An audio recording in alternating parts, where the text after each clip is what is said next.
Hello there, my name is Ms.RedNebula and welcome to my Game Dev in Progress Diary number 4. So I kinda skipped a week. That was pretty much because the news for Planet Zoo dropped and I was so excited that I had to make a video for that and ended up not doing one for this. So in the last video I was talking about how at this point I think I want to go ahead and start making my own kind of games rather than just following tutorials. Mind you, as soon as I said that, the 2019 version of Unity dropped and they introduced a few more tutorials that look really interesting, so we'll see. If I do end up doing something, I'll probably show a little bit of it off, and otherwise it's gonna kind of be stuff that I'm working on from now on, I think. So back in the first Dev Diary video that I did show that I had been working a little bit on a game related to pinball. It seemed like it'd be an interesting sort of thing to start with because you've got relatively simple mechanics to it, mainly using physics and stuff, so looking at the way the physics engine worked, I thought, oh, you know, this kind of thing would be really easy, right? No. Nothing's especially simple when it comes to physics, as it turns out. There's considerations like how does rotation work when you're in a 3D space, and then you learn about things like quaternions. I think I'm pronouncing that right. All I know is that they're kind of confusing, and figuring out how exactly to make rotations work is a surprisingly big hurdle, but I did get it. As you saw in the first video, I already had one of the flippers working. So what I wanted to do was take that same script, and instead of just repeating the exact same script over two different scripts for the left flippers and the right flippers, I wanted to use that base script and make a sort of child script off of it that would tell it, okay, this is a right flipper, do this with it, this is a left flipper, do this with it. Which of course led to some sort of funny stuff as I was first playing around with the concept. But after a little while I was able to get everything to work right, and as you can see, the left mouse button now controls the left flipper properly, and the right mouse button controls the right flipper. I was thinking whether I wanted to have this be controlled by the mouse buttons or have it controlled by like the A and D keys like you would typically do in a WASD setup. I'm not actually sure. I do want to add a sort of tilt mechanic, and I thought that might be where the A and D keys come into it. We'll see. I do still have my ball set up where I can roll it around, so I can set it to go somewhere if I want to test how a certain thing is working. It's a little bit awkward because that's not really what I want to have done with it. I want it to actually fall down due to gravity, but you can see that everything's working as it should be. I'll show a gravity version in a little bit that actually shows this a lot better. I also, for the moment, took out that camera follow script, which is actually something that I want to have in the final game, but when I started thinking about how did I want to put this together, it seemed like the best idea to start with would be to actually create something more akin to a standard pinball table, get all of the mechanics working the way that I want to, and then start on my concept for what I actually want to do with this game. Here I was also doing a little more work on these bumpers to make them a little more functional.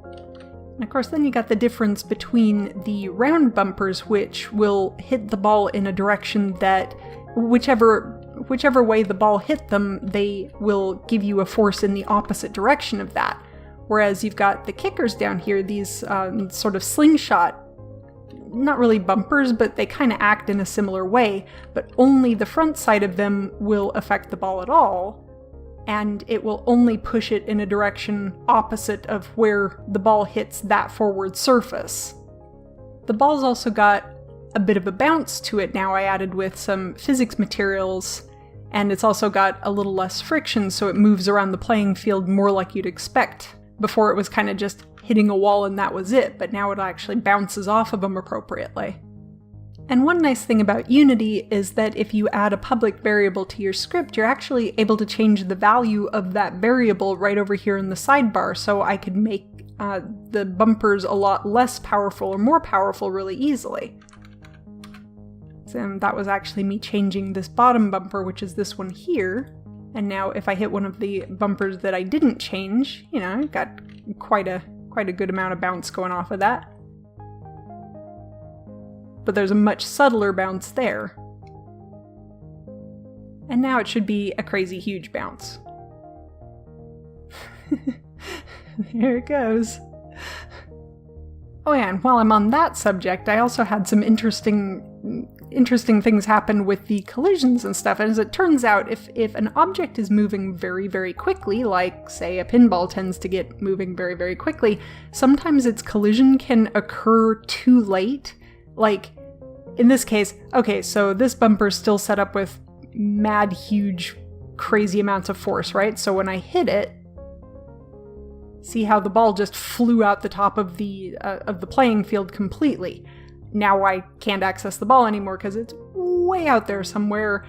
I had to play around with and research how the different types of collisions work. So as it turns out, that's just a case of, since the ball is moving and the walls are not, and these pieces are not, then I can change the ball to use continuous collision detection, and it will make it so that no matter what, it's always checking to see, is that ball currently or about to hit something, and so it keeps it within the playing field. And the next iteration was basically taking things a little bit more in the direction of, hey, this is looking more familiar like a pinball table. I added the in-lanes and the out-lanes, where the in-lanes lead down to the flippers down at the bottom, and the out-lines will basically be where once the ball falls down there, it's gone and off the playing field and you have to start again. And I've got my slingshots set up just above them, like you see on pretty much every pinball table I think in existence. I also added a sort of plunger mechanism. Now it's not going to move or anything, but it does apply a force when I hit the spacebar like so.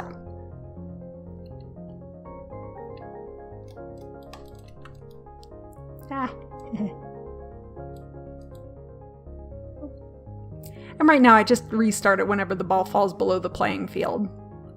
There's also a little bit of a randomization to how hard the plunger forces the ball out. It's got a plus or minus a certain amount that can be set up programmatically, so that it's not just going to the exact same place every time. Like, physics in the real world kind of has that chaos theory going on like they described in Jurassic Park, where it's just tiny little variations can make the outcome completely different. You don't really have that when you're dealing with something that a computer is designing. Like, if the ball is in exactly the same place and you apply the exact same force to it every single time, the path that ball takes will always be 100% the same. So if you add a little bit of a randomization to it, you get a much more natural effect. And it doesn't have to be much. It's like, I think I've got like a plus or minus 500 to, I believe the force is something like 50,000. And that's enough to give it enough randomization to feel very natural.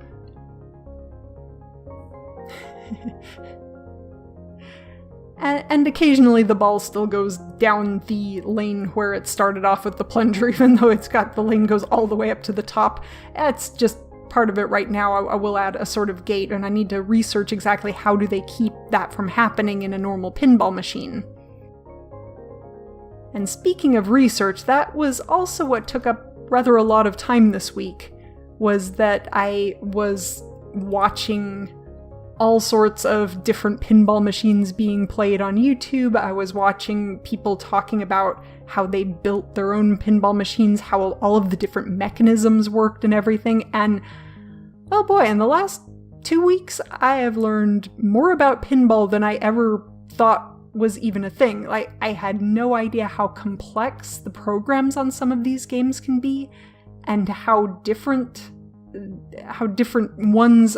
Like I always just assumed, like most filthy casuals like me, that a pinball machine's a pinball machine, you let the ball go and try to hit it with the flippers and hope that it doesn't fall down.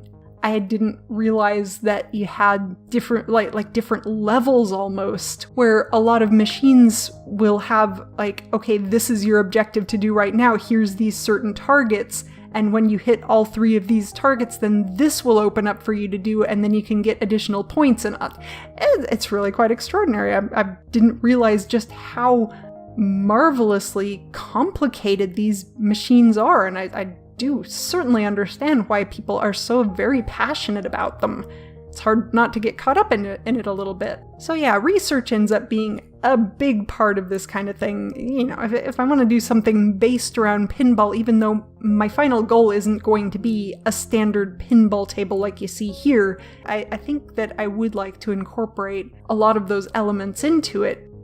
And like with the ball, I actually did have a bit of the same problem with the flippers, because they're not a static object. The ball interacting with them would sometimes also have a problem, though sometimes the ball, even though it would hit everything else reliably and not fall through any of the other scenery, would still sometimes find its way through the flipper as the flipper was moving. The computer didn't have time to recognize that the flipper and the ball were intersecting, so that again turned out to be a different sort of collision detection for rotating objects. So this ends up looking pretty similar, and for the most part it is, but I did add a couple of new features to it that are pretty cool. And you can see them. I've got a scoreboard up in the corner, and there's also a fail state now, which will both show a message and also restart the game. So let's see if I can keep going for a little while without failing, so I can show you the scoring first, and then we'll see what it looks like when I completely fail, which I'm very good at with this game.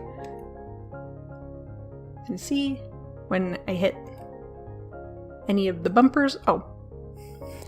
Okay, well, there, I failed. So it shows the down the drain message, and of course when a pinball goes down the hole at the bottom, that's called draining. You would typically get another ball. I think it's like 3 balls normally, and then there's different methods that you can get additional balls, so I want to work that into the ideas for the final game a little bit more. But of course now we don't have to stop and restart the game every time we want to start playing again. Right now it just simply resets the score and allows you to start over again. And of course right now everything's set up in a very rudimentary sort of way. Okay, I cannot talk and play at the same time. I'll probably just record some footage of me playing so I can actually concentrate on it, and I'm just going to keep talking for the moment so you can enjoy whatever's going on in the background right now. In any case, what was I even saying? Oh yeah, the setup is very rudimentary right now. There's no real strategy, there's no goals or anything like that. It's just hit the bumpers and the kickers as many times as you possibly can before you fail.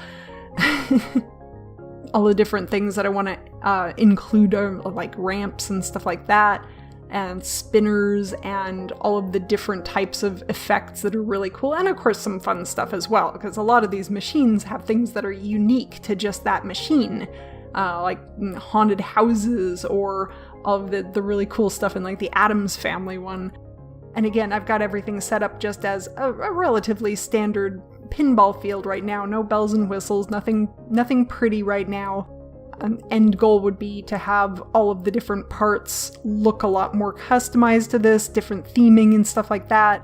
The board itself to have lights, to have the little holes that you can, it'll drop down into and then get kicked back out of, all sorts of stuff like that. So this is just learning the program, learning what can I do with this, and just come and get with this concept of, okay, pinball seems like it'd be fun, let's see what I can do with it.